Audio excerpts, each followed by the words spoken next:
Alors, est-ce que vous avez lu les feuilles que je vous ai envoyées par mail? Hein? Donc ça c'est bien. C'est une bonne introduction au sujet, puisque ce sont deux autorités, dont l'une est vraiment importante, le révérend Père Ventura. Le Père Ventura est un religieux italien, donc membre supérieur général des Théatins, était consulteur du pape Pie IX pour la nomination des évêques. Donc vous voyez que c'était pas n'importe qui, c'est quelqu'un qui avait forcément du discernement pour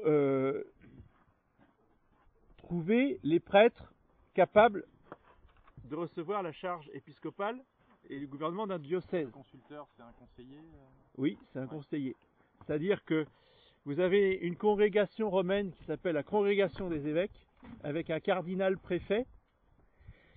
Ce cardinal préfet a un conseil. Donc c'est un conseil restreint d'un certain nombre d'ecclésiastiques qu'il réunit régulièrement.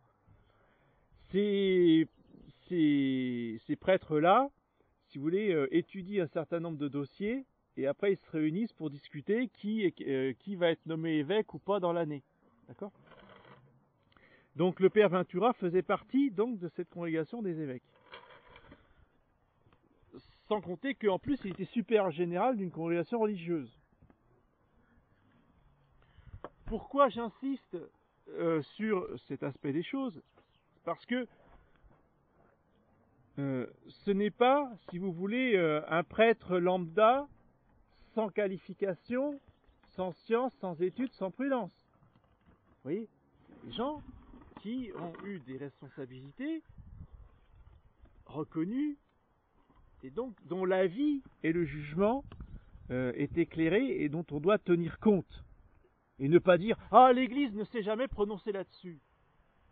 D'accord, il n'y a peut-être pas effectivement eu de document solennel du magistère, mais le magistère n'a pas abordé tous les problèmes existants dans les détails. Le magistère s'est contenté de parler des principes généraux. Donc le magistère du pape, il y a du vent dans les voiles, hein. Le magistère du pape a condamné la divination en général, la superstition en général, tout ce qui est la consultation des esprits, tout ce que nous avons vu hier. Bon. Maintenant, les applications particulières dans lesquelles les investigations n'avaient pas été poussées assez loin, elle a été prudente.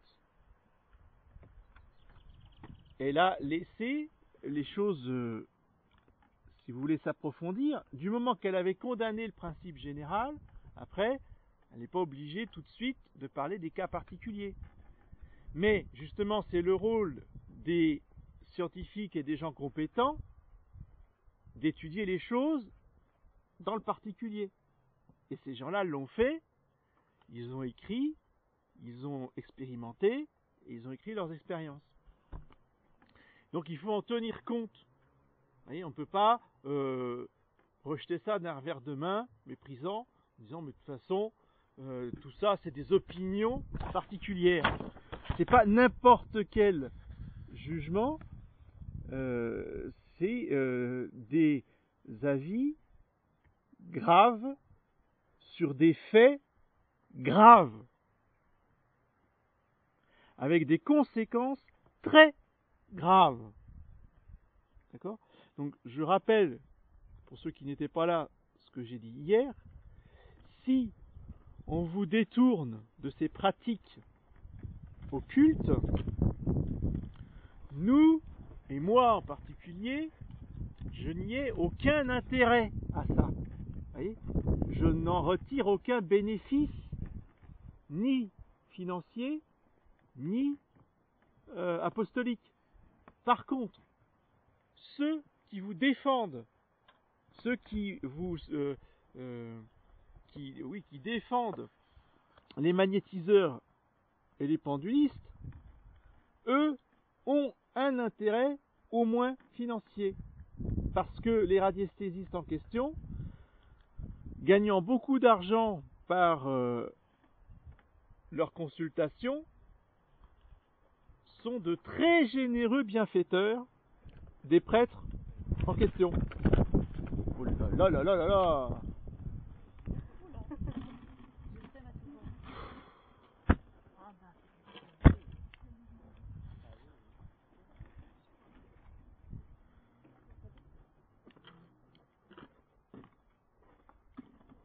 Donc sachez discerner l'intérêt que les gens ont derrière le discours qu'ils vous tiennent. Voyez ? Et c'est vrai pour beaucoup de choses, ça. Sous des apparences de discussion doctrinale, très souvent, il y a des intérêts affectifs ou financiers qui n'ont rien à voir avec la doctrine. C'est vrai dans beaucoup de domaines.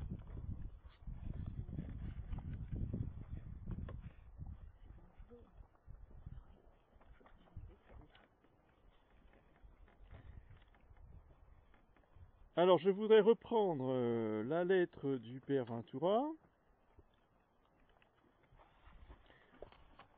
au chevalier Gougenot des Mousseaux, parce que c'est le chevalier Gougenot des Mousseaux qui a mené les expériences auprès de magnétiseurs, avec des médecins, avec d'autres hommes qui recherchaient comme lui. Donc l'approbation du Père Ventura à Gougenot des Mousseaux, si vous voulez, a une grande autorité pour ses écrits. Gougenot des Mousseaux, s'il est chevalier, il n'est pas chevalier de la table ronde,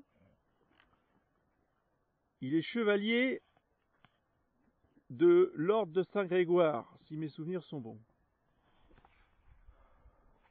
Soyons précis.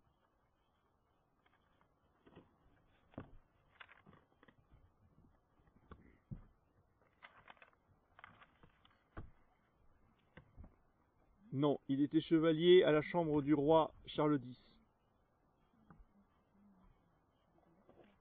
Bon. Mais en tout cas, il avait toute la confiance de Pie IX. Et voilà ce que lui écrit le Père Ventura. Donc, magie, mesmérisme, magnétisme, somnambulisme, spiritisme, hypnotisme ne sont que satanisme. Il parle au XIXe siècle. Alors aujourd'hui, l'hypnotisme, ça s'appelle la sophrologie.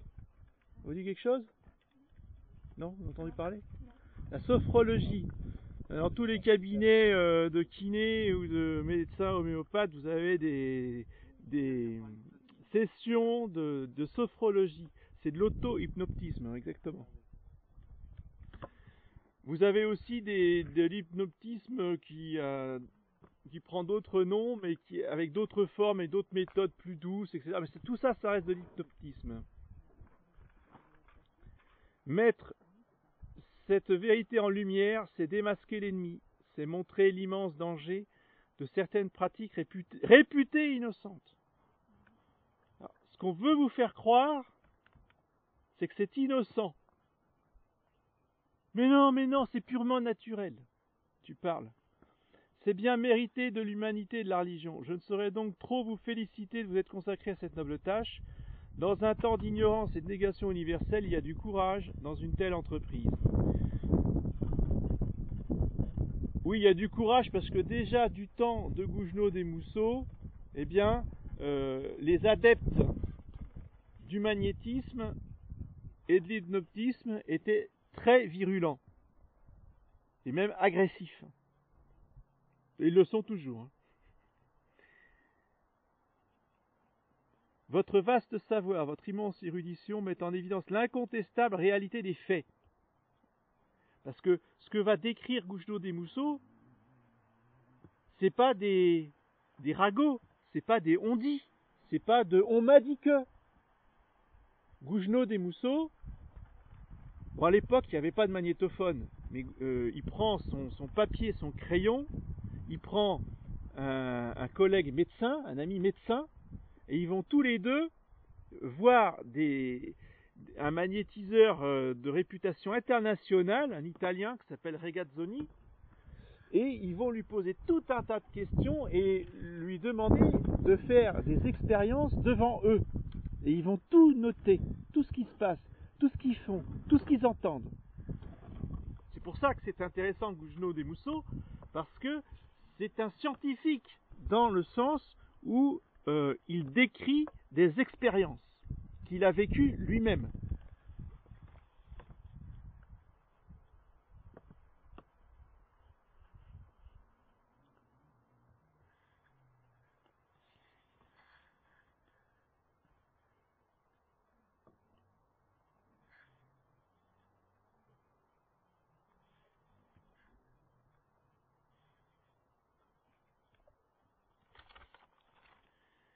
Alors la première chose à comprendre, c'est que le fluide magnétique n'a rien de moderne. Tout a déjà été pratiqué dans l'Antiquité, dans les temples de l'Antiquité. Les prêtres, que ce soit de la Grèce ou que ce soit de l'Empire romain, étaient tous des médiums. Ils utilisaient le fluide magnétique. Alors il y avait plus ou moins de manifestations magnétiques, mais il y en avait toujours. Mais le centre le plus spectaculaire de manifestations occultes, c'était le temple de Delphes, avec la Pythonis. Donc, elle s'asseyait sur un trépied. Sous le trépied, il y avait une trappe avec une fosse, et dans la fosse, il y avait un python. Et quand elle se mettait dessus, elle rentrait en transe, et elle proclamait des oracles, elle prédisait l'avenir, etc., etc. C'est quoi que vous appelez fluide magnétique? Allez, justement, tout est là. Est-ce que c'est l'âme du monde? Est-ce que c'est un courant électrique? Point d'interrogation. Ou est-ce que c'est quelque chose qu'on a naturellement, forcément chacun en soi? Est-ce que c'est quelque chose que l'on a en soi? Est-ce que c'est quelque chose qui vient de l'extérieur? Point d'interrogation.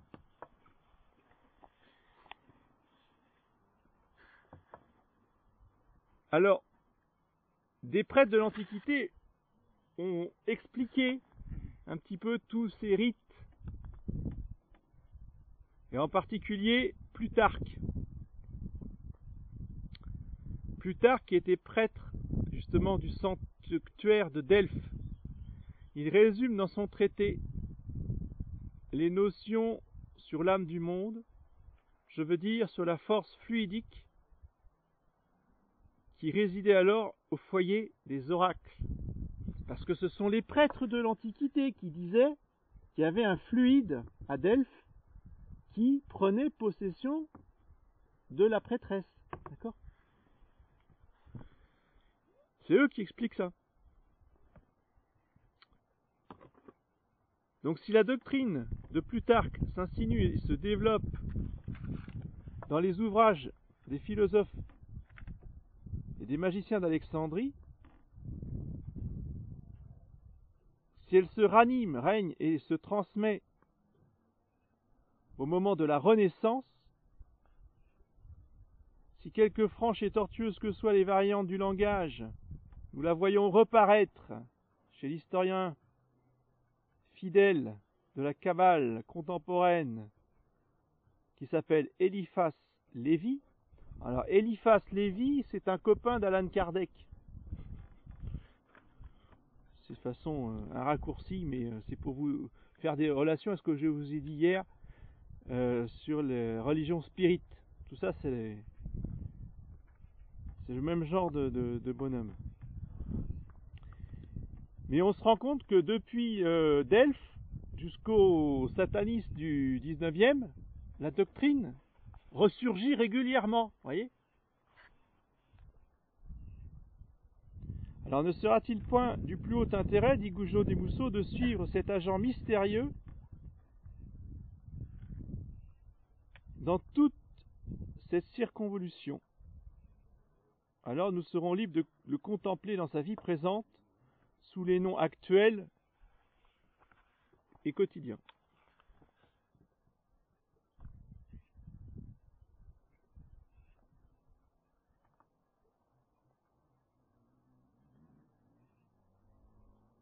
Je veux nommer aujourd'hui le fougueux italien Regazzoni, donc c'est celui dont je vous parlais, qui va aller voir avec un ami médecin. Alors Regazzoni, c'est R-E-G-A-2-Z-O-N-I,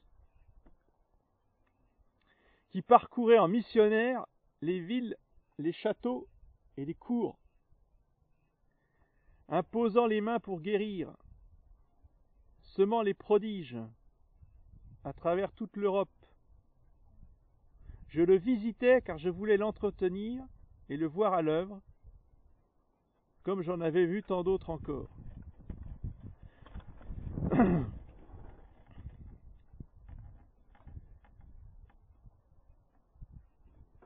Eliphas Lévi disait la force, l'âme universelle du monde, saluée par les philosophes de l'Inde, de l'Égypte et de la Grèce, ce fluide, lumière et serpent séducteur, acclamé par le Moyen-Âge, puis oublié, puis reconnu de nos jours sous ses noms divers, c'est ça qui est très important.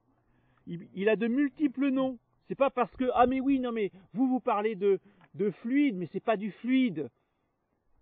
C'est une onde. Vous voyez, c'est pas la même chose. Si, ça prend des noms différents, mais c'est toujours la même réalité à travers les siècles. En un mot, l'agent de la divination et de la magie, c'est cela, le fluide du magnétisme. C'est eux qui le disent. Hein. Et ils en savent quelque chose.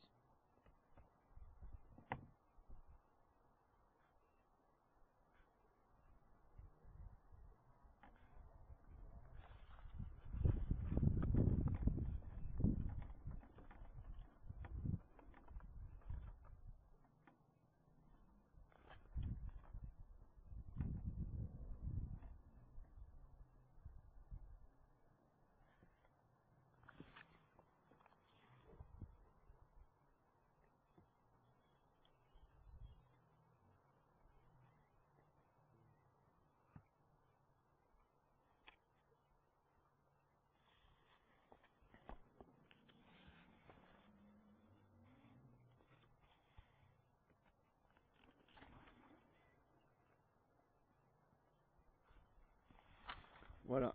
Donc, chapitre suivant. Séance particulière de M. Regazzoni sous mes yeux et sous les yeux d'un habile médecin de mes amis. La séance que je décris est toute particulière. Elle eut lieu le 18 mai 1856, de 8h le soir, donc 20h, à minuit. Je m'y rends, accompagné de 2 personnes éclairées et clairvoyantes. L'une d'elles est un savant médecin de mes amis. L'expression de la physionomie de Regazzoni est celle de l'énergie pétulante, de la franchise hardie. Il est pourvu de nombreux assortiments de sujets, de constitutions physiques différentes et toutes du sexe féminin. Une jeune fille se lève. Nous lui bandons les yeux. Et tandis que nous lui bouchons les oreilles, nous convenons avec M. Regazzoni qu'au signal donné par un de nos regards, il se regarde alors qu'elle a les yeux bandés et qu'elle a les oreilles bouchées.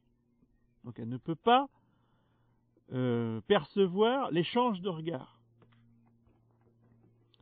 Donc au signal donné par nos regards, il la fera tomber par terre comme d'un coup de foudre par la grâce de son fluide. Nous le plaçons à distance de sa victime. Elle ignore quelle sera la nature de l'expérience. Et nous rendons impossible, jusqu'au moindre signal, le contact entre elle et nous. Sur le coup d'œil que nous adressons à Regazzoni, celui-ci déchaîne l'agent mystérieux du magnétisme. C'est un coup de massue. La victime tombe par terre. Elle est comme assommée. Je me précipite, les bras étendus pour la retenir. « Laissez !» crie Regazzoni, comme si j'allais commettre un sacrilège. « Laissez-la tomber ! Jamais magnétisé ne s'est fait le moindre mal en tombant. » Habitué que je suis aux prodiges de cette nature, j'obéis. Grosse, grasse et lymphatique, la jeune fille est à terre. Elle est immobile et le marbre n'a pas d'autre raideur. Sa tête ne touche pas le sol. Un de ses bras est en l'air et ses jambes se maintiennent sur une ligne horizontale. Elle demeure indéfiniment dans cette posture, plus rigide qu'une statue de bronze.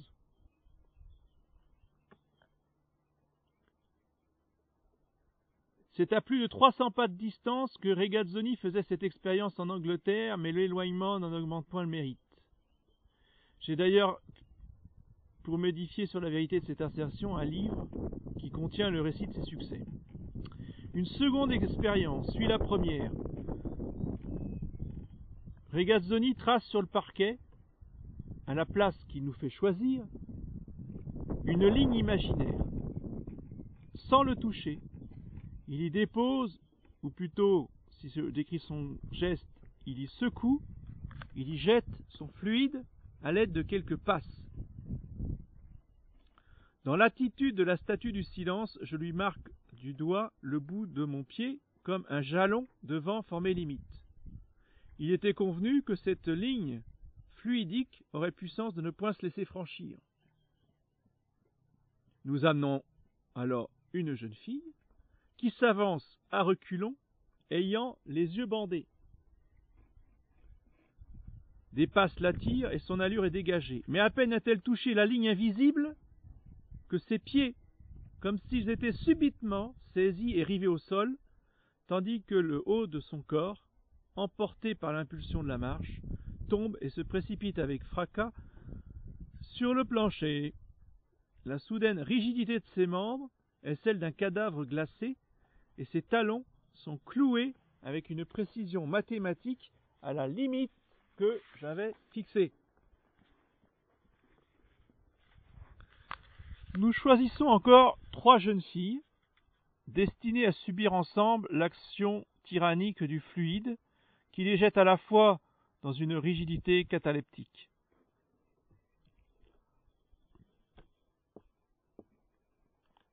L'œil est ouvert, la prunelle qui se renverse en arrière le laisse voir immobile dans l'éclat subi des lampes. La surprise de sifflements cruellement aigus qui nous font bondir et crispent nos nerfs ne les fait ni tressaillir ni sourciller. Chez elle, l'œil est pétrifié, l'oreille est morte, les nerfs ne sont plus qu'un froid argile.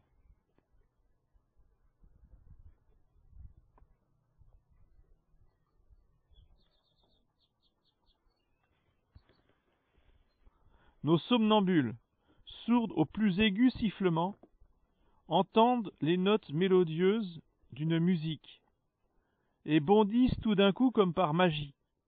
Toute catalepsie cesse au bruit de la musique. Les fluidisés restent alors suspendus de la manière la plus étrange dès que la musique se tait et réalisent à nos yeux la merveille féerique de la Belle au bois dormant. Leur mouvement, lorsqu'elle sort de l'immobilité de l'extase, est gracieux et lent, ou fébrile, selon le mode de la musique, selon les lenteurs suaves ou les soudains élans de la mélodie. Et ces jeunes filles, séparées l'une de l'autre, ne forment qu'un seul être que fait mouvoir ou que raidit instantanément un même ressort. Ailleurs, et plus d'une fois, je vis durer et renouveler le prodige de ces attitudes aussi longtemps que naissaient et renaissaient nos caprices. Le fluide magnétique, le principe universel, le fluide vital agit, s'insinue, opère, et la chair vivante qu'il pénètre devient une statue.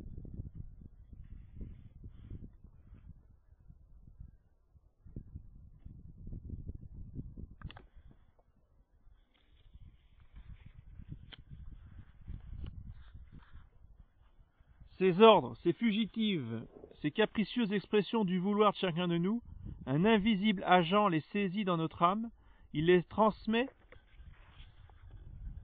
il surexcite la vie, il allume le feu de la fièvre ou le délire dans la chair, et soudain il glace le mouvement. Il renverse les lois de la nature, la violant à outrance, il lui impose brutalement les siennes. Maintenant, voulez-vous que par mon action magnétique, j'inspire à l'une de ces femmes un amour de feu, un délire de passion, ou au contraire une aversion subite et violente pour tel objet, pour tel meuble, pour telle personne, que me désignera votre signe muet? Et, effectivement, ça se fait. C'est-à-dire que, tout d'un coup, vont se prendre d'un amour irrésistible, comme si c'était un être aimé ou un enfant, pour un fauteuil, une commode ou n'importe quoi. Ou alors exactement le contraire. Ceci dit, ça se fait toujours, ça. Hein. Ça, c'est ce que je vous décris là depuis le début, c'est des spectacles de cabaret. Pour votre information, il y en a sur Dailymotion, hein, ça continue toujours. Hein. Il y a des gens qui se sont magnétisés et manipulés exactement comme ça.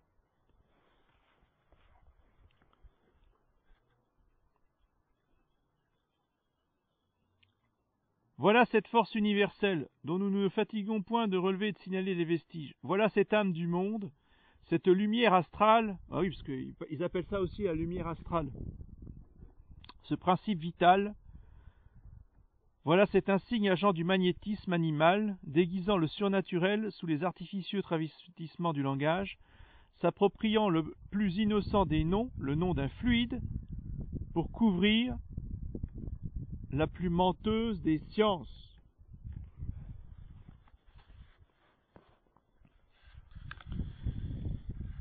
Je parle gravement à des hommes graves. Ils m'accorderont pour un quart d'heure, tout exceptionnel, la sorte de licence que la profession médicale exige du médecin la plus réservée. Le fluide animal, ou le fluide animé, vient d'abattre dans un fauteuil. Oui, bon, là, il y a... Je ne lirai pas la chose.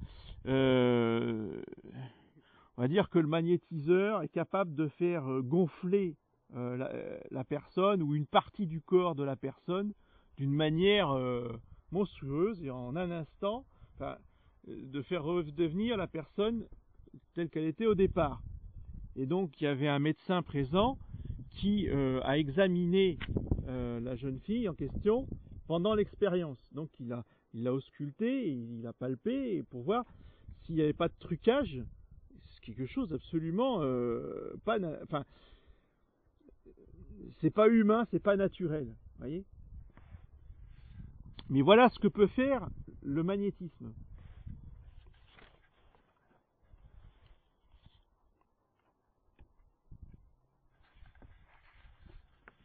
Alors, à la fin de toutes ces expériences, Gugino des Mousseaux va interviewer Regazzoni. Monsieur Regazzoni, vous auriez bien l'obligeance de me dire quel est l'agent de la science ou de l'art dont vous vous intitulez le professeur. Ah, oh, c'est très flatté. Mais oui, sans doute. Mais c'est un fluide dont la nature... Ah bon, un fluide. Cela va sans dire pour le moment. Mais cela dit trop peu, monsieur Regazzoni. Nous vous l'accordons si vous y tenez, mais après. Parlez sans crainte. Vous professez et nous nous étudions. Déjà, nous avons vu.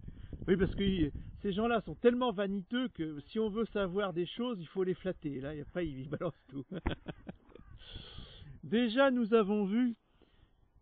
Déjà, vous nous avez fait voir nombre de choses qu'un simple fluide n'a pas assez d'esprit pour nous expliquer. Avouez donc que votre fluide n'est pas tout à fait comme les autres. Il est intelligent. Réponse. Oui, quelquefois. Extraordinaire.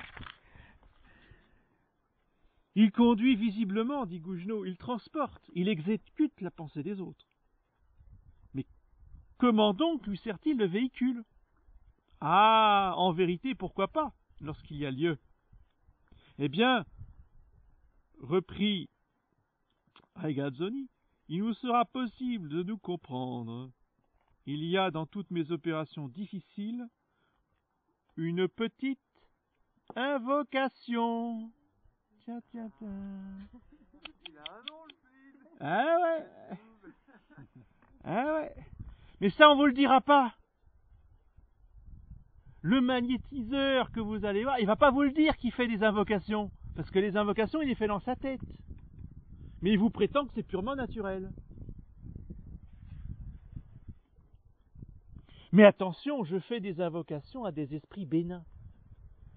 L'invocation est fort du goût des esprits. Mais elle n'a rien de nécessaire. Et dans telles circonstances, ce sont eux qui nous font des avances et qui viennent nous demander de les invoquer. Ah, mignon. Ils savent même nous les faire sans se découvrir.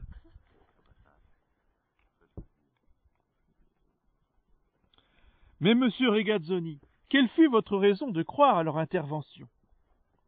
Ma raison, dit Regazzoni, mais c'est que ce fut ce que je vis, c'est ce que j'éprouvais. La chose est du reste héréditaire chez les miens. Ouais, je vous l'avais dit hier, de père en fils, on se transmet les formules.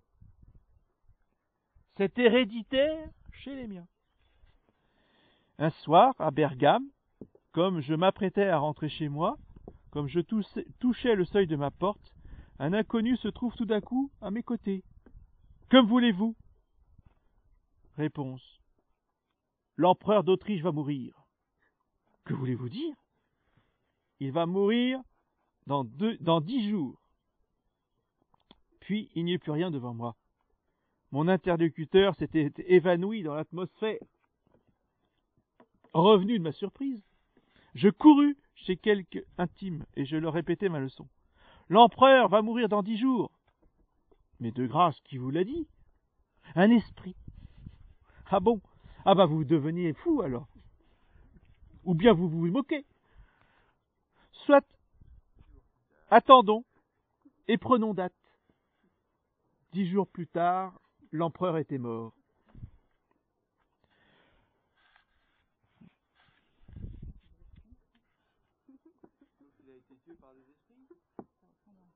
Une autre fois, je me trouvais à Tunis, accompagné de 2 de mes cousines.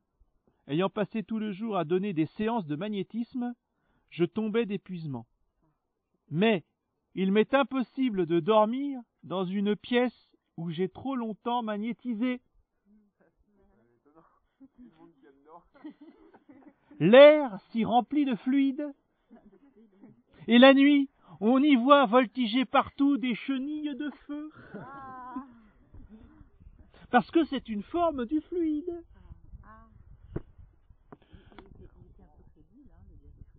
Bien sûr. Je couchais à côté de mon parent dans une vaste pièce. À peine venais-je de me mettre au lit que je me sentis frapper sur l'épaule et tout aussitôt une voix distincte me dit « Il y a dans la chambre un grand danger qui vous menace. » Et que veux-tu dire par là? Et pensant avoir affaire à mon cousin, point de réponse de sa part. Il allume, il dormait du plus lourd sommeil. Je le secoue. « Prends tes armes et viens voir. » Il se lève, nous inspectons tout et nous ne trouvons rien. Une deuxième fois, on me frappe à l'épaule et on me répète les mêmes paroles.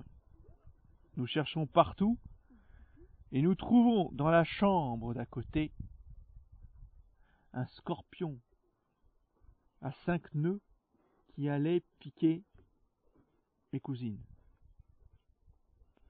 À cette époque de l'année à Tunis, la piqûre du scorpion à 5 nœuds, c'est la mort.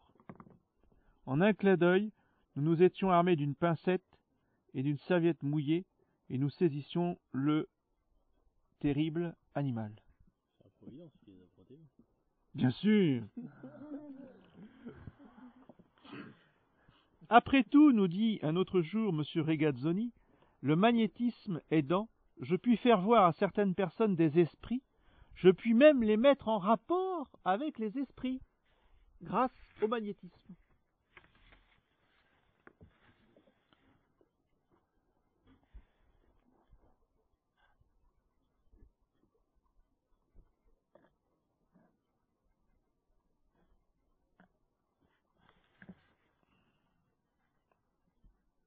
Voilà pour les témoignages de Goujno des Mousseaux par rapport à la pratique d'un magnétiseur reconnu au niveau international. Hein. Donc c'est quelqu'un qui faisait des galas, des tournées dans l'Europe entière. Hein. C'est pas quelqu'un d'obscur et d'inconnu.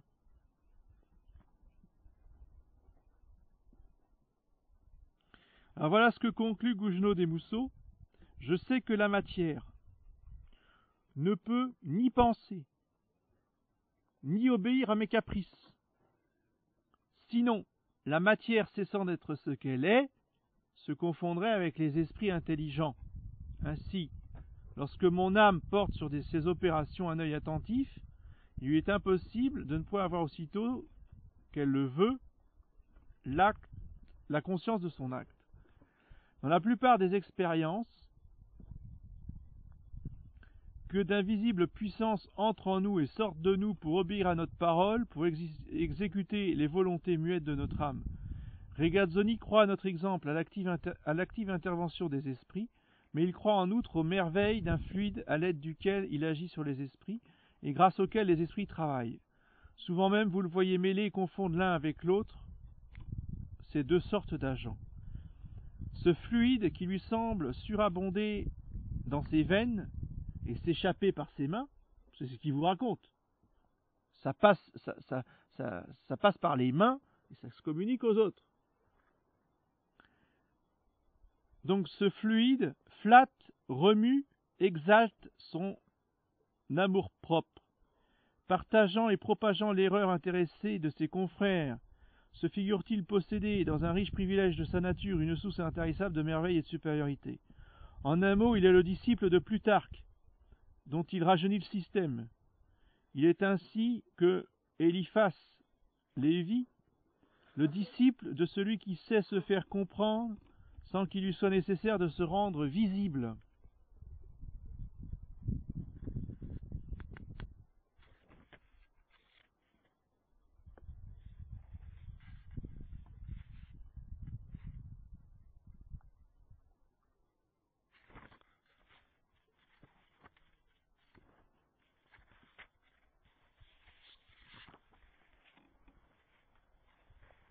Donc je pense avoir été suffisamment précis sur la nature de ce magnétisme. Maintenant, voyons un petit peu une application de ce magnétisme à un objet, à un instrument. La baguette.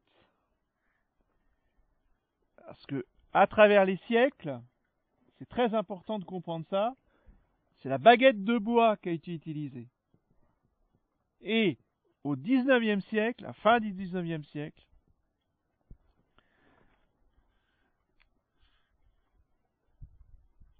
on a utilisé le pendule. Alors, dans quelle mesure est-ce lié aux recherches des égyptologues, ceux qui ont visité les pyramides?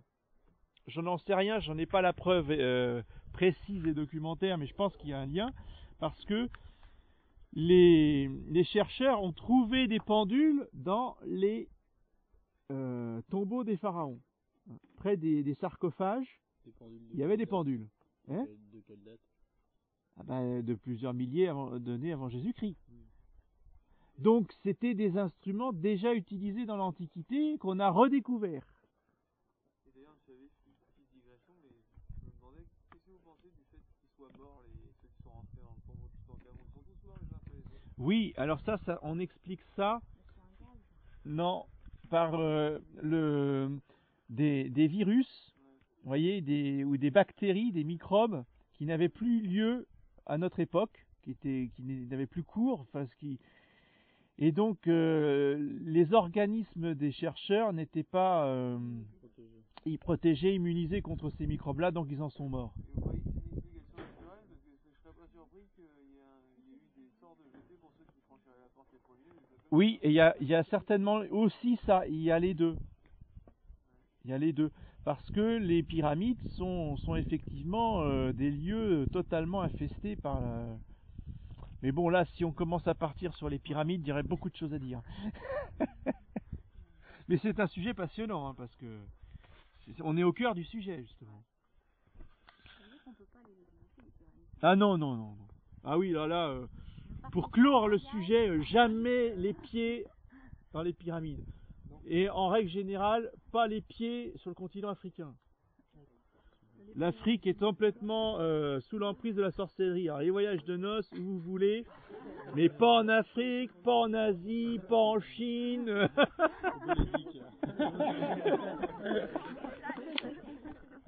Je pense qu'on lit tous les sens. Voilà.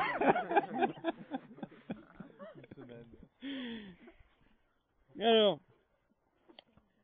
la baguette, on appelle ça la rhabdomancie. Hein, on a parlé hier, la rhabdo, parce que rhabdo c'est baguette, c'est le bois. C'est rhabdo. Alors là, on va citer Bisoire. Un Bisoire qui a écrit un traité remarquable des rapports de l'homme avec le démon. On est dans l'ambiance avec ce nom, c'est clairement.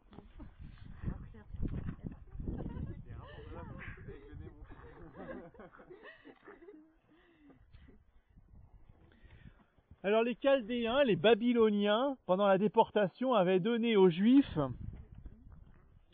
les moyens de faire de la divination avec la baguette. D'accord? Donc déjà, Israël était agressé par ces pratiques de magie. Et le prophète Osée, au chapitre 4, en fait un vif reproche à ses contemporains. Alors la baguette, sa forme, son usage, la manière de s'en servir ont varié selon les temps et les lieux. Ici c'est une baguette, là c'est une flèche, ailleurs c'est un bâton. Les uns choisissent le coudrier, cueilli sous l'influence de tel astre. D'autres, par contre, prennent du fer, de l'os, de la baleine, etc. Parce que c'est de la foi que la baguette tient sa vertu. Vous avez entendu, hein? Si vous croyez pas, ça marche pas. Si vous croyez pas, ça marche pas. C'est ça que ça veut dire. Et si vous croyez pas en son efficacité, Bah oui, si vous croyez pas qu'elle peut vous dire des choses, eh bien, ça marche pas. Disons même de son mouvement, il varie partout. Ça, c'est très important. Parce que c'est vrai de la baguette, c'est vrai du pendule.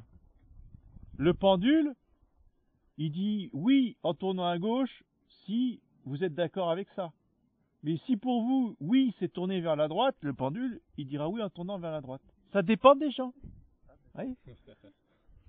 Un courant électrique, hein, ça dépend pas de ce que vous voulez.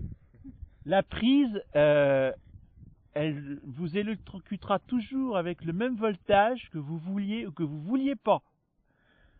Et c'est pas parce que vous voulez du 15 volts alors qu'elle vous en donne du 220 qu'elle va vous donner du 15 volts. Mais le pendule, oui. C'est ça qui est génial.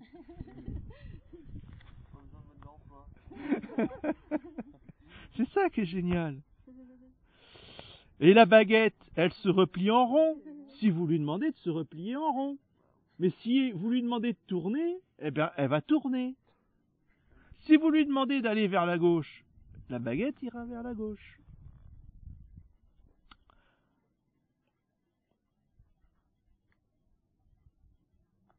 Aussi obéissante qu'intelligente, la baguette lit les pensées de son maître.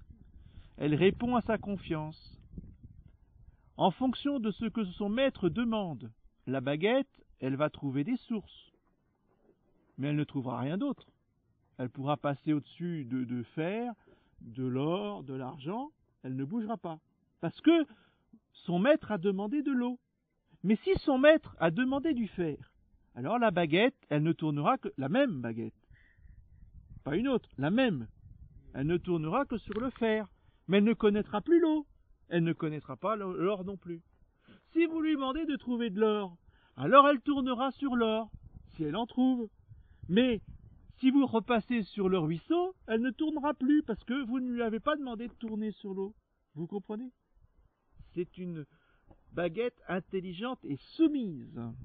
Et c'est quoi une baguette, monsieur Abbé? Enfin, c'est n'importe quelle consistance ou un bois spécial? Ça peut être, ça dépend dans ce que je viens de te dire tout à l'heure, ça dépend des régions, ça dépend des personnes. Il y en a qui choisissent que du coudrier, il y en a d'autres qui prennent des baguettes en fer, il y en a d'autres qui vont dire il faut prendre du cuivre, parce que le cuivre est conducteur, du fluide.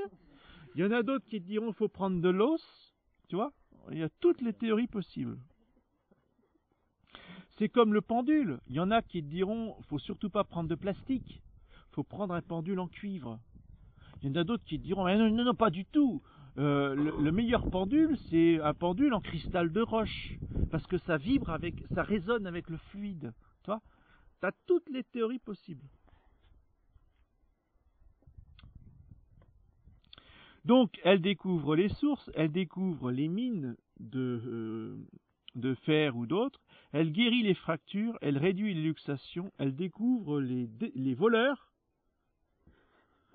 les trésors cachés, elle découvre les gens perdus. Et sachez que la police fonctionne avec ces gens-là, et ça marche. Oui, mais ça marche. Ça peut marcher. Mais vous, c'est une famille catholique. Mais dans les familles où il n'y a pas de protection divine, ça marche très bien.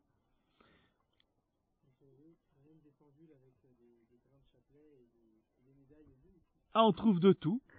Ah oui, oui. Il y en a qui disent justement que la personne n'invoquerait pas, mais le fait de penser, elle veut chercher de l'eau, donc son cerveau sécrète je ne sais pas trop quoi. Alors, ce sont que des mensonges, tout ça.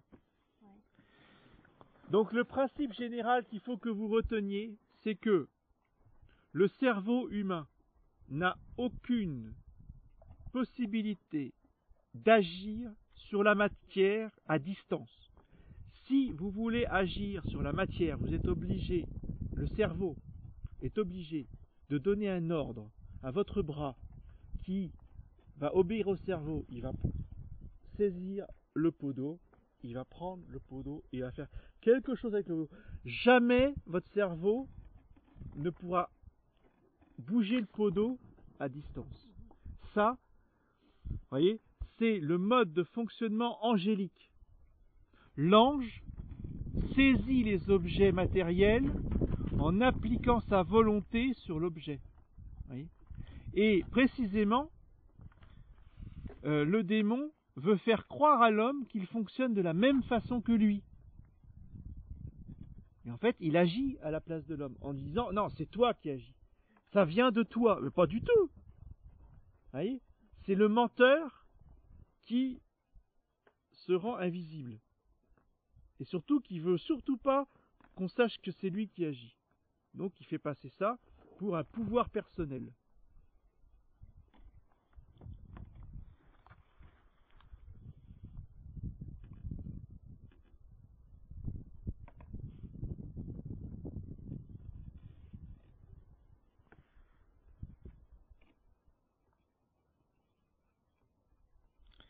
Ce don naturel selon les uns, ce don divin selon les autres, des milliers d'individus l'avaient eu pendant plusieurs siècles sans s'en douter.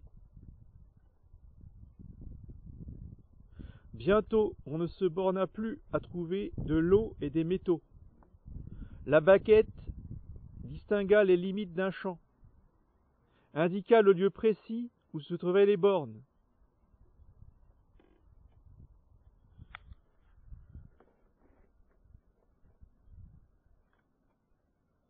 La baguette distinguait les vraies reliques des fausses reliques.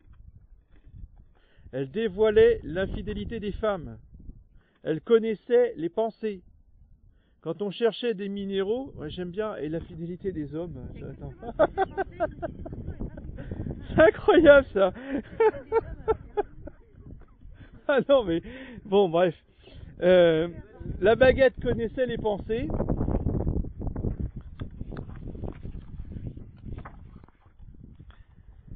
Quand on cherchait des minéraux, elle cessait de tourner sur les eaux et vice versa. Cette précieuse découverte rendait de grands services.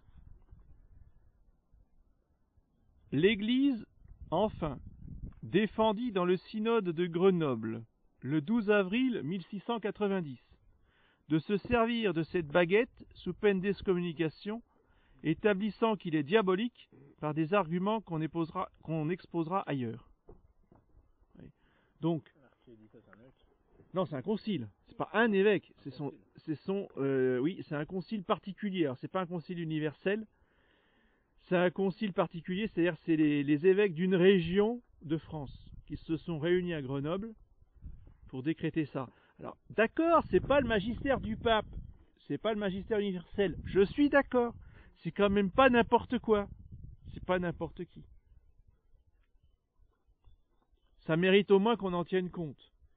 Et qu'à la limite, si vous n'êtes pas convaincu à 100%, que des personnages aussi savants, respectables et autorisés vous disent ça, ça mérite au moins que vous vous absteniez par prudence. Ce qu'on appelle aujourd'hui le principe de précaution. 1690.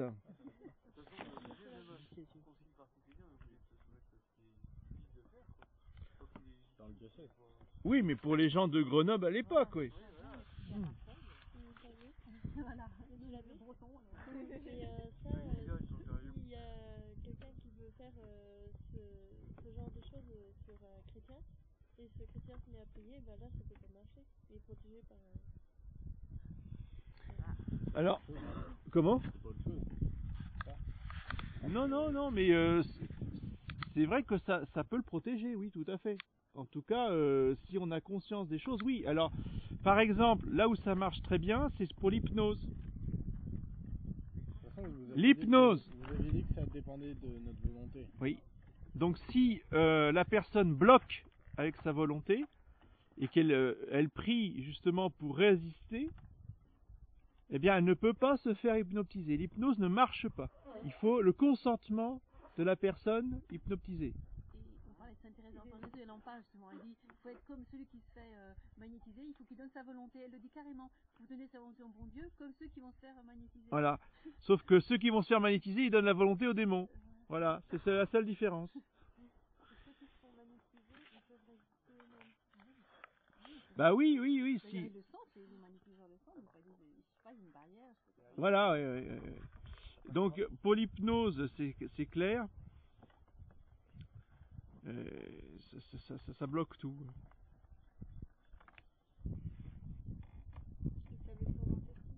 Et les tables tournantes aussi, exactement. Oui.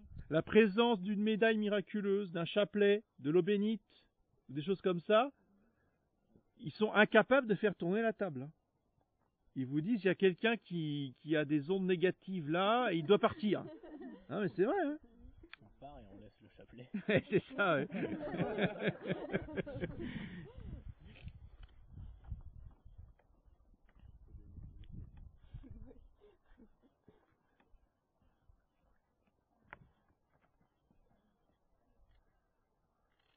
Alors le père Lebrun nous dit qu'il faut connaître le vrai moteur de cette baguette intelligente. Qu'est-ce qui fait tourner le pendule ou qu'est-ce qui fait tourner la baguette intelligente? Si c'est intelligent, c'est forcément un esprit intelligent. Donc au bout de la baguette ou au bout du pendule, vous avez une intelligence. C'est normal puisque c'est une réponse intelligente, parce que c'est une attitude intelligente. Il n'y a qu'un être intelligent qui peut avoir une attitude intelligente. C'est pas un bout de bois, c'est pas un bout de cuivre.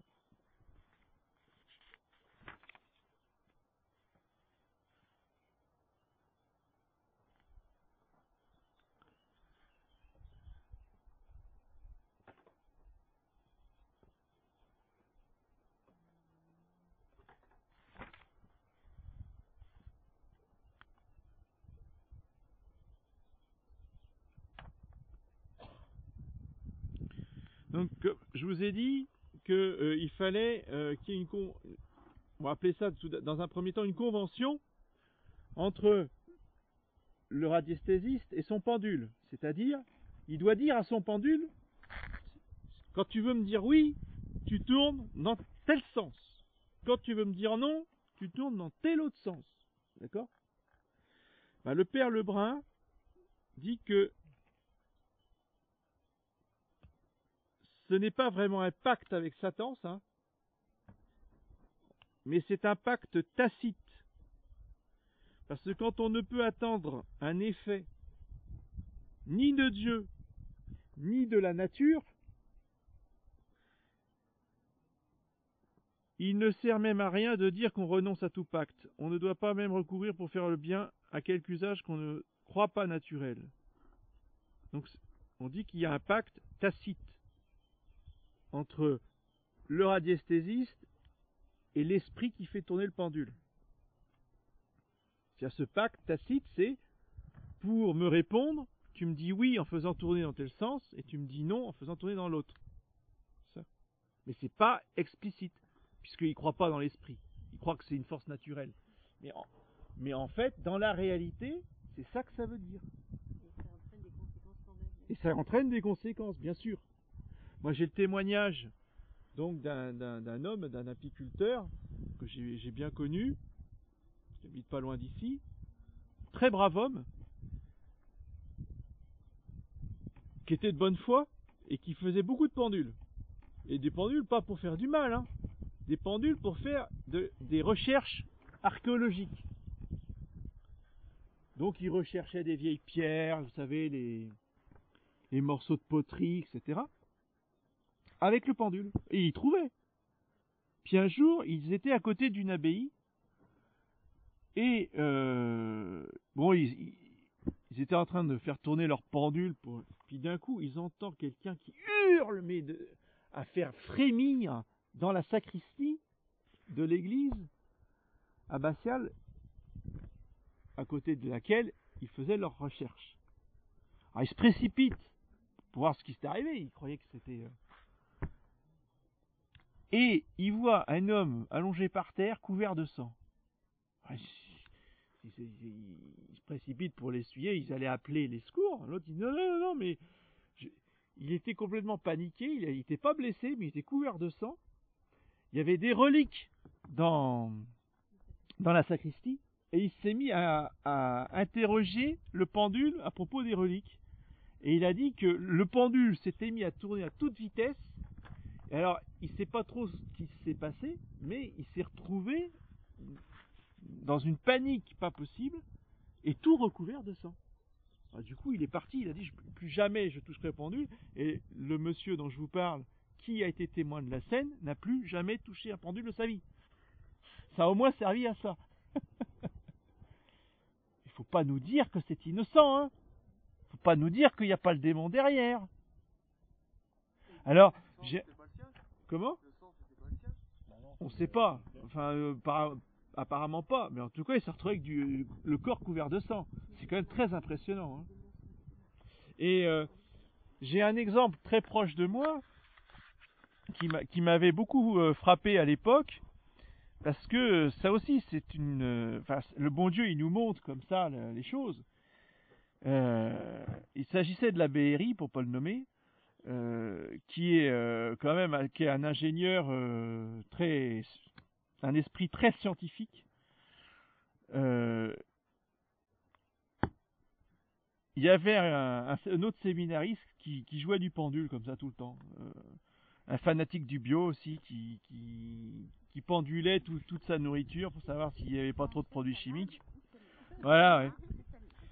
Alors, non mais, donc la BRI qui commençait à se moquer de lui, ouais, vous avec votre pendule, c'est ridicule, enfin, tout ça c'est des blagues et tout. Alors le séminariste qui dit oui c'est des blagues, vous dites ça parce que vous êtes rationaliste, vous comme tous les ingénieurs, vous êtes avec la formation moderne. Essayez, vous verrez. Alors, comme il était un peu curieux de la chose, il a relevé le défi. Il m'a dit donnez-moi votre pendule, je vais voir si ça marche. La BRI qui commence à très sceptique, n'y croyant pas une seconde, hein, commence à jouer avec son pendule. Et c'est lui qui me l'a raconté personnellement. Et c'est pas des bruits de couleur, ça. Hein. Il m'a dit, il n'y avait pas 5 minutes que j'avais le pendule dans la main, que le pendule s'est mis à tourner à une vitesse phénoménale. Il m'a dit, c'est pas un émotif la BRI, hein, mais il m'a dit, j'ai jamais eu autant peur de ma vie. Alors du coup, il n'a pas rendu le pendule. Il est allé le jeter très loin dans le Rhône. Et il a dit, plus jamais je ne toucherai ce machin-là. Le fait Mais lui, dans il les mains d'un croyait pas, prêtre. vous dites qu'il faut que la personne y croit pour que ça marche. Oui, parce que quand on veut faire des choses avec, mais là, si vous voulez, là, le bon Dieu justement a permis ça pour lui montrer, justement, c'était exceptionnel. C'était pas pour trafiquer avec. Lui, il voulait un peu voir ce que c'était. Et le bon Dieu lui a donné cette grâce de lui a montré ce que c'était. Voyez? Et ça, c'est pas des blagues. Mais le séminariste qui pendulait, attendez, il disait son chapelet tous les jours. Il allait à la messe tous les matins. Il communiait tous les jours. Est-ce qu'on faisait toutes les semaines? Ah, il voulait que du bien. Ouais, tiens, tu parles, il voulait que du bien. N'empêche que avec son pendule, il trafiquait avec le démon. Et le milieu bio est complètement infesté de gens comme ça. Ah, bien sûr. Parce que l'un des courants du bio, c'est la biodynamie. Dans le Pousse-toi, s'il te plaît. fondateur, c'est Rudolf Steiner. C'est un type qui est complètement... Enfin, c'est la théosophie, mais alors... Voilà. Les gens qui sont dans ce milieu-là, ils sont complètement... Très, d'idées comme ça. Ouais. très souvent, oui, tout à fait. Oui, oui. Donc vous voyez que quand on vous dit, quand des laïcs qui viennent à la messe Saint-Pie V, même Nanunakum, qui vous disent, mais non, c'est pas possible, c'est pas le démon parce que je prie le chapelet, ça n'a rien à voir. On peut prier le chapelet à la messe Saint-Pie V et trafiquer avec le démon. Oui, parce que eux, ils n'invoquent pas, ils disent rien, c'est personne qu'on connaît. Non, non, eux, ils n'invoquent pas, mais c'est pas, il y a pas, la preuve, parce qu'avec l'histoire de la BRI, il n'y a pas besoin d'invoquer le démon. Il vient tout seul. Même quand on l'appelle pas.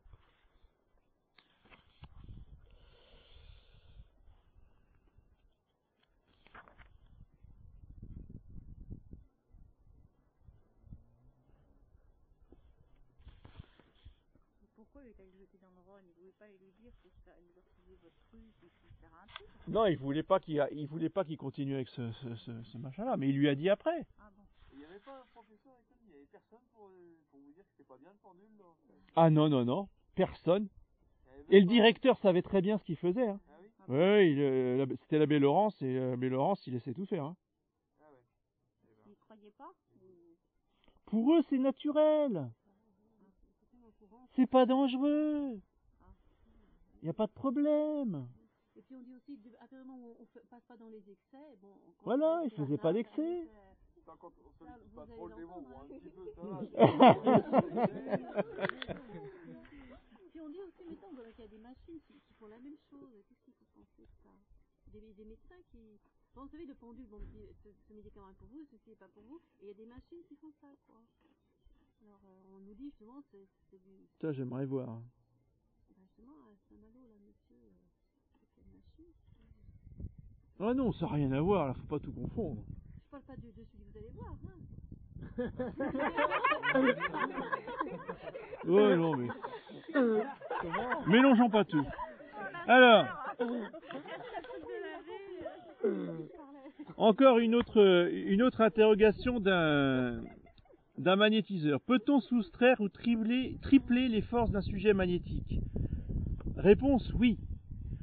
Produire des effets d'attraction sur les êtres animés ou sur des corps inanimés? Oui. Opérer la suspension des corps matériels? Oui. Faire exécuter des mouvements opposés aux lois de l'anatomie? Oui.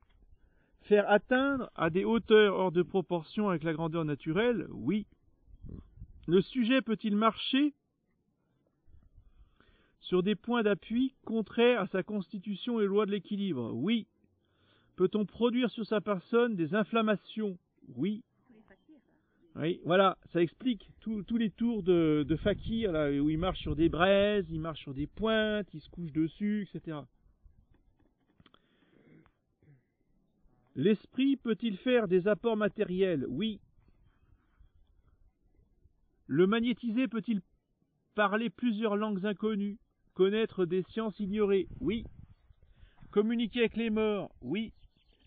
Fasciner son magnétiseur? Se rendre invisible à volonté? Oui. Peut-on obséder quelqu'un par des sons qu'on fait entendre à distance, causer des apparitions, opérer des attractions à distance, contraindre quelqu'un d'agir contre son gré? Oui. Ah bah c'est bien, faisons-nous magnétiser et convertissons des ocelles. Il est drôle. Quelle bonne idée. Ça y est, il va prendre un- Peut-on rendre idiot, fou, tuer, sans laisser de traces visibles? Réponse, oui. D'accord?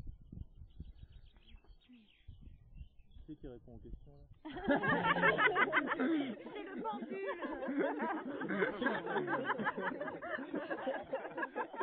Ah, ils sont terribles, hein. Ah, quel mauvais esprit. Non, je pensais pas à ça. Mais... Oui, mais tout le monde y a pensé. Non, c'est cité par Bisoire. C'est le tome 5, page 500 et suivante. Donc ces réponses-là sont données par Monsieur K. Agnès dans son livre La magie magnétique. Peut-on donner une maladie privée de l'usage d'un membre? Oui. Peut-on donner des coups à distance très grande? Oui. Oui. Donc c'est rien de moins que de la sorcellerie. Hein. Avec la sorcellerie, on fait la même chose. Hein. On peut faire écraser des avions avec. Oui.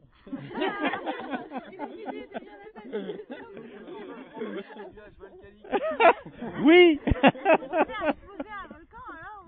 Oui.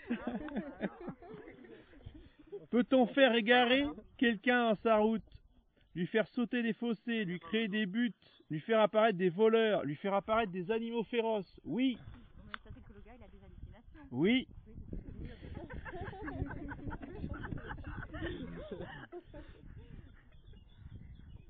Peut-on agir sur des masses à la fois, leur faire voir, toucher, manger des productions réelles en apparence? Oui.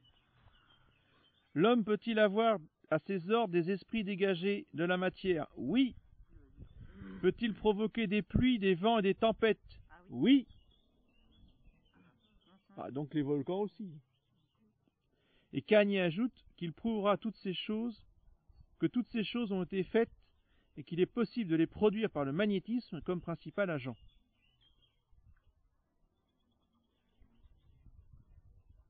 Ils disent que ça c'est naturel. Oui.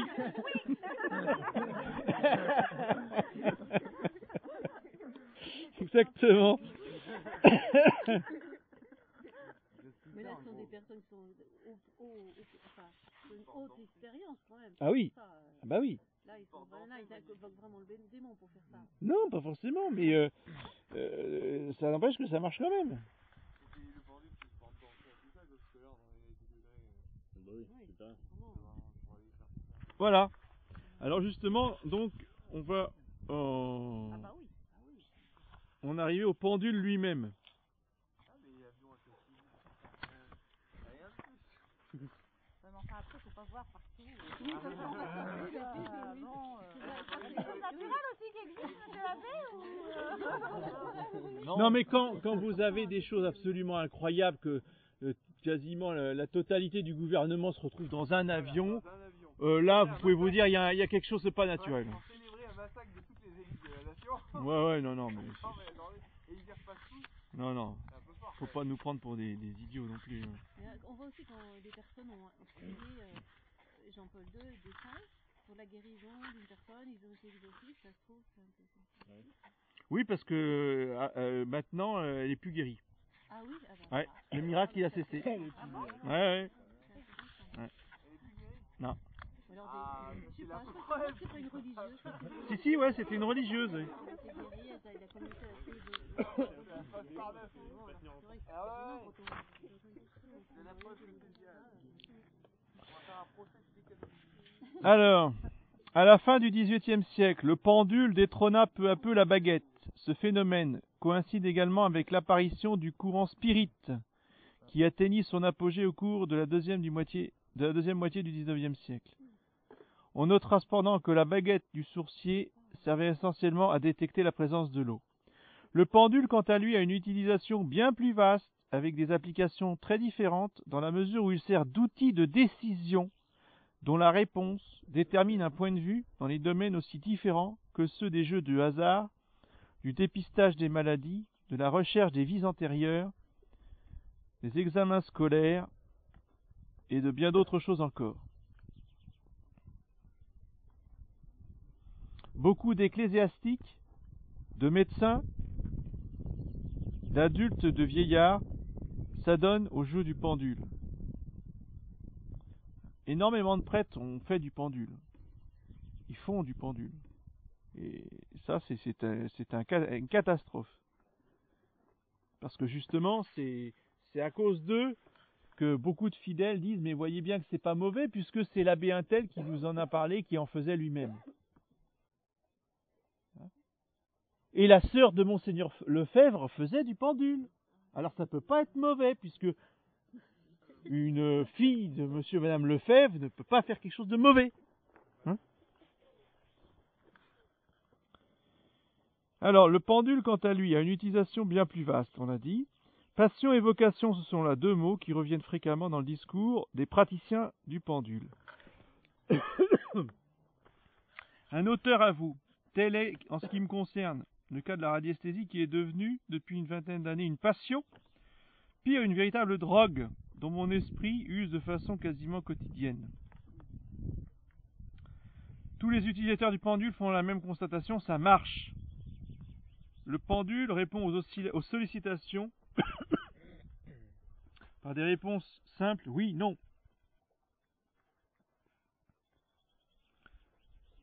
Ajoutons que les férus du pendule sont formels. Point n'est besoin de posséder un don quelconque pour s'investir dans cette pratique. Tout le monde peut le faire.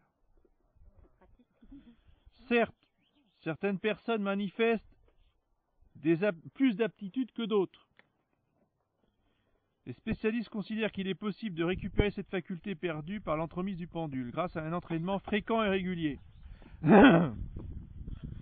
C'est comme le sport, c'est une question d'entraînement. Non seulement le pendule donne de véritables résultats, mais encore une satisfaction totale à ses utilisateurs. Il gagne la faveur des personnes enthousiastes.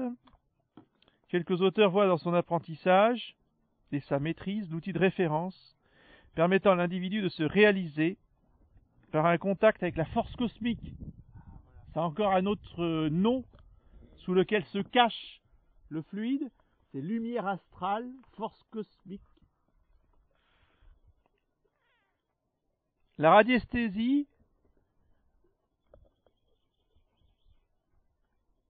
serait sur le point de rencontre entre la clairvoyance, la prophétie et l'intuition. Son champ d'action illimité ouvrirait sur des réalisations qui dépassent l'imaginable. Le pendule est l'outil par excellence de l'ère du Verseau, sachez-le. Donc du nouvel âge. Voilà.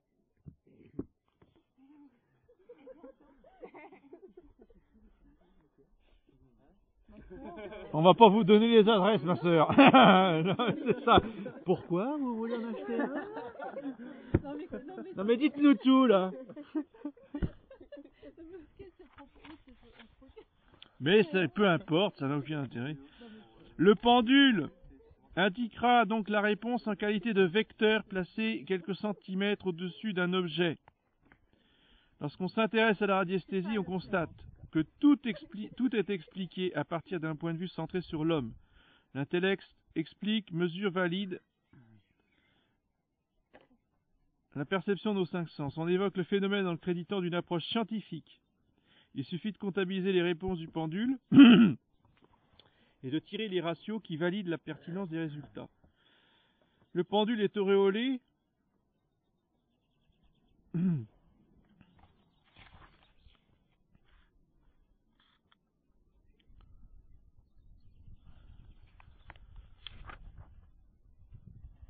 dans son aide s'avère précieuse dans tout un tas de domaines. On peut tout demander au pendule.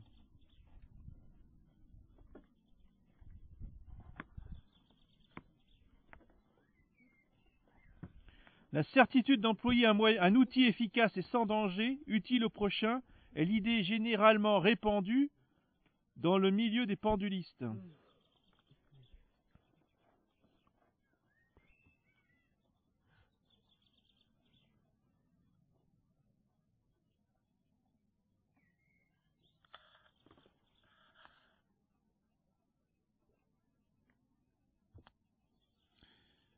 Le fait que ça soit une drogue qui dépersonnalise celui qui l'utilise.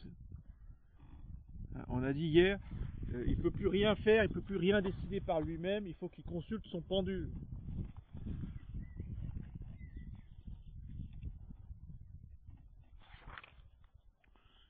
C'est une dépendance vraiment nocive.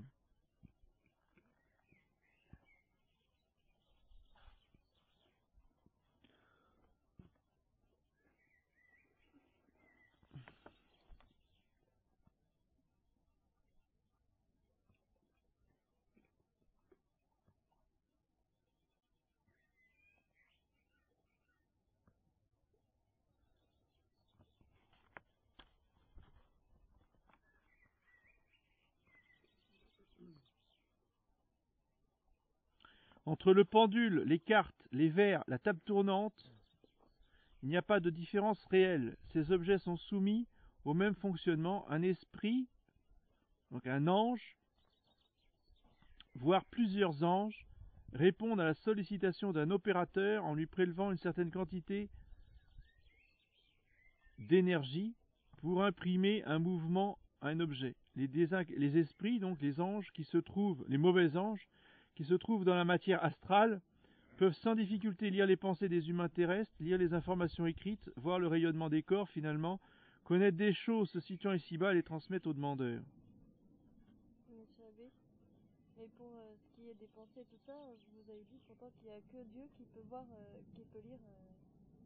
Oui, mais il y a pensée et pensée. C'est-à-dire qu'il y a des pensées qui sont purement intellectuelles, abstraites, et il y a des pensées, en fait, quand on se parle dans la tête. Ouais. Vous voyez ce que je veux dire? Ça, il entend. Ouais.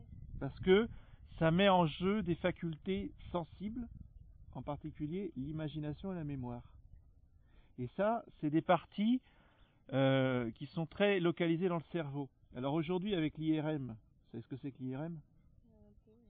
C'est-à-dire qu'on vous met des capteurs sur la tête, et quand vous pensez, par exemple, à certaines choses, vous voyez votre cerveau sur l'écran d'ordinateur, et vous avez la zone qui change de couleur. D'accord? La zone utilisée est colorée. Alors ça, c'est une matérialisation, si vous voulez, par l'ordinateur, mais l'ange, il n'a pas besoin de ça, lui. Il voit très bien quelle partie de votre cerveau est en train de penser, etc. Vous voyez ce que je veux dire? Voilà.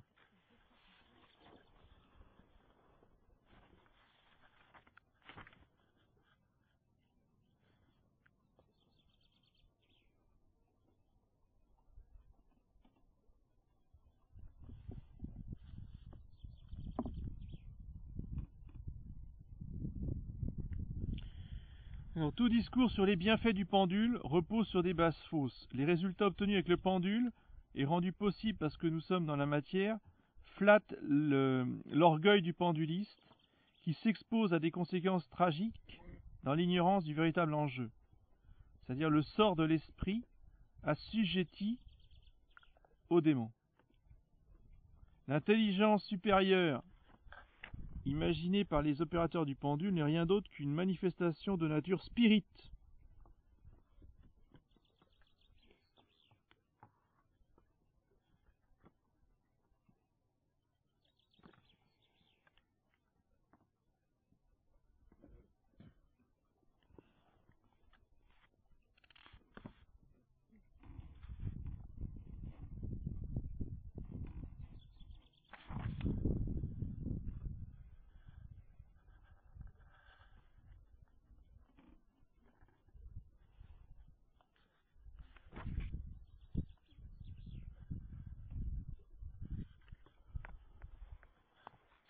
Voilà.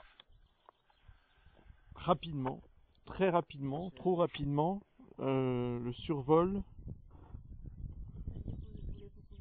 de... oui, attendez, je vérifie si j'ai pas oublié quelque chose avant de répondre à vos questions.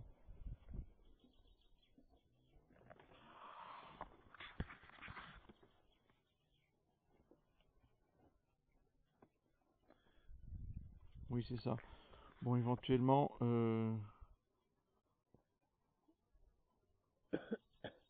il y aurait des petits détails supplémentaires, mais on a dit l'essentiel, hein.